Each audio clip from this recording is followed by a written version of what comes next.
Hey y'all, it's Michelle Pippin with BeMichellePippin.com, which is the official blog of PlanetWOW.club, the online community for seriously driven women entrepreneurs. And I'm here for another episode of #Mornings with Michelle. And I want to talk with you today about one specific strategy. I'm going to give you 7 examples of this, but I want to give you one specific strategy to be sure. Good morning, Tamora. To be sure that you're able to make instant, immediate income when you want to make it. And there's this one strategy that is so incredibly simple. I wanted to give you 7 examples of how it's used in various industries and in various situations so that you know that you can do this as well. So years ago, one of my friends who has become a closer friend since this time, but she introduced me one time and she said, Michelle's the woman who knows how to find money under rocks. And that's really not true. However, my mind does always sort of go to the gap or the something that's not complete or something that doesn't make sense. And that seems to help in business and in sales and marketing to identify something that you can kind of fill in so that you have, a cycle or a funnel or an opportunity that really works and brings you what you want in business, whether it's opportunity or leads or money or whatever. So the basic formula for instant income in your business is this, and you'll see why I've chosen to give 7 examples of it because it is so simple that people dismiss it. But the basic formula is identify waste and sell it in your business. Identify waste in your business and sell it.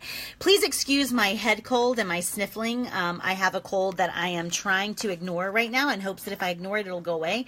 I'm not exactly working, but I'm gonna stick with that strategy until I think of something better. So here are 7 examples of how you can identify waste in your business and then sell it. So in my own practice, I'll start there. In my own practice, I have sold half-priced VIP days when a formally scheduled VIP day is canceled at the last minute, right? Now, I'll only mention these VIP days to my existing clients, paying members, and those on like my official waiting list for a VIP day, or for when I had a waiting list for coaching clients, which I've now refunded all of their deposits because I'm not taking on any private clients. But anyway, that's sort of the only catch. But when someone has to cancel on a VIP day because they're sick or a family member's in the hospital or whatever, then I'll sell that half price if I don't, if I don't want to take the day off or what have you. So that's one way that I've identified a waste in my business and I've been able to sell it. But I want to give you 6 more ways. So another way is this service-based business that had a retail storefront. They had extra space. And so what they decided to do was they decided to lease that extra space to local artisans to sell goods right there in their place on consignment. That's one way to identify wasted space and then sell it. Another opportunity like this was a tea house. It was actually the tea house that I had my very first Women Who Wow event. It wasn't called a Women Who Wow event. It was called a Great Women's Gathering, I believe. It was at this adorable little tea house. Well, this tea house had a converted attic, and they decided to rent that attic to a local photographer who turned it into such an amazing, amazing space. And so that's another way of identifying wasted space and then monetizing it.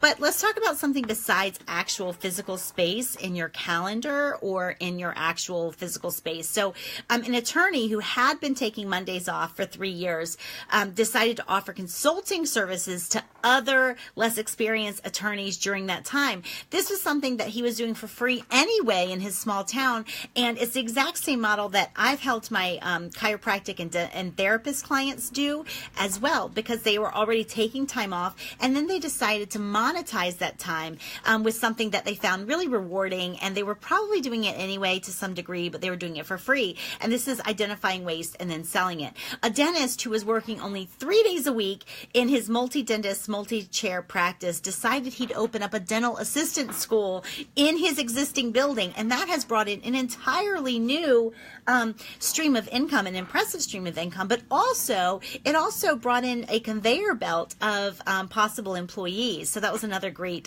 side thing, but it was an immediate boost to income, and it didn't require any extra time on his part or any extra space. It was really a great thing. I want to give you a couple more examples. I used to offer an intensive that was a 3-day kind of event. It was really, really profitable for me, but it required me to dedicate 3 entire days to actually deliver it.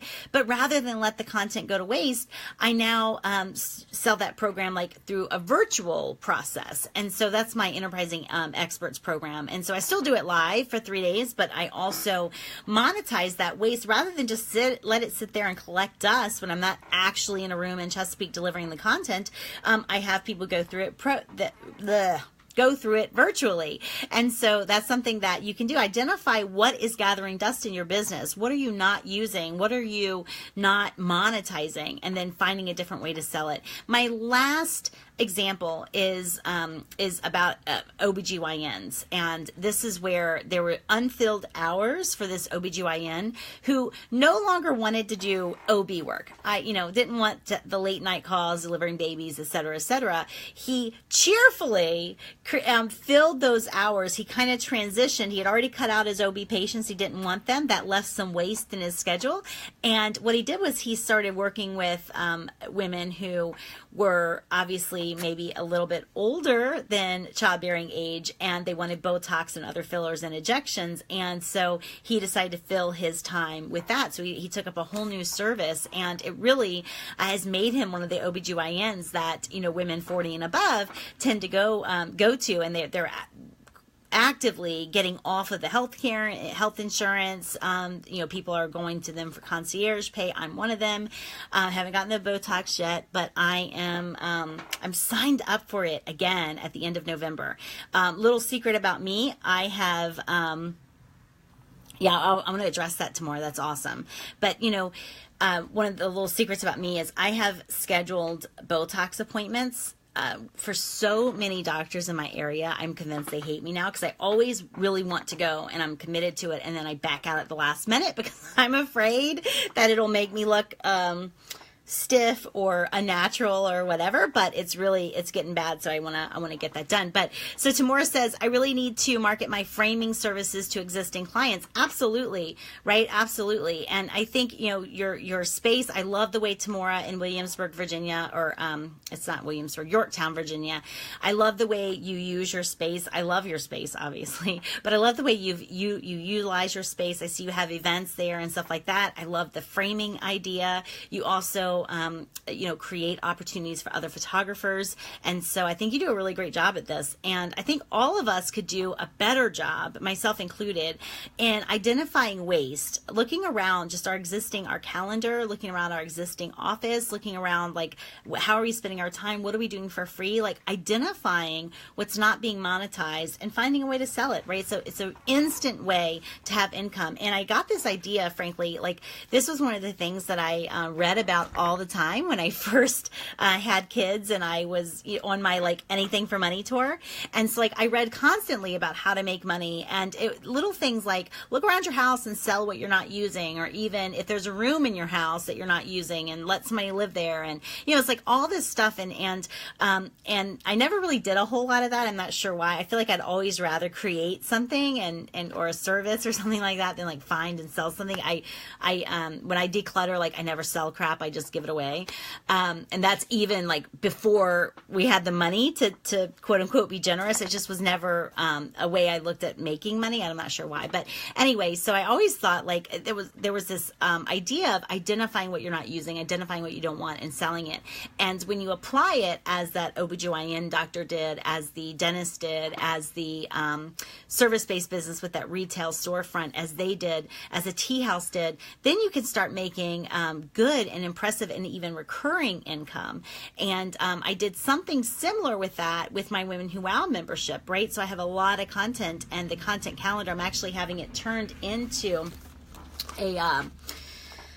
a catalog of Women Who Wow content that all of our members will get, because I feel like there's so much content in there. And part of what I was doing with the Women Who Wow membership when I got serious about making it a digital platform was finding a way to repurpose my existing library of content. And there's so much up there, and new stuff is being added every day. Today at noon, we're talking about making sense of your content. And it's one of, I think it'll be one of the more popular training things that we do. And always looking for ways to monetize what I'm already doing. Like, look at the waste. Like, if I know how to do something and I can teach others, like, that becomes a waste that I can turn in and monetize it. And just advertising, not even advertising, I think I've mentioned it once on social media, that this training, the making sense of your content, creating, curating, circulating, all of that. I've, gotten maybe, I think 6 new members for Women Who Wow. And I literally think I've mentioned it one time outside of the actual paying Women Who Wow group. So identifying waste, sell it, figure out a way for you to do it. If you have any questions, put them down below, and I'll see you again tomorrow morning for another hashtag Mornings with Michelle. If you have a question or something you'd really like for me to tackle, then definitely let me know. If you have a question about Women Who Wow, PM me here on Facebook, and I'll talk with you soon. Bye.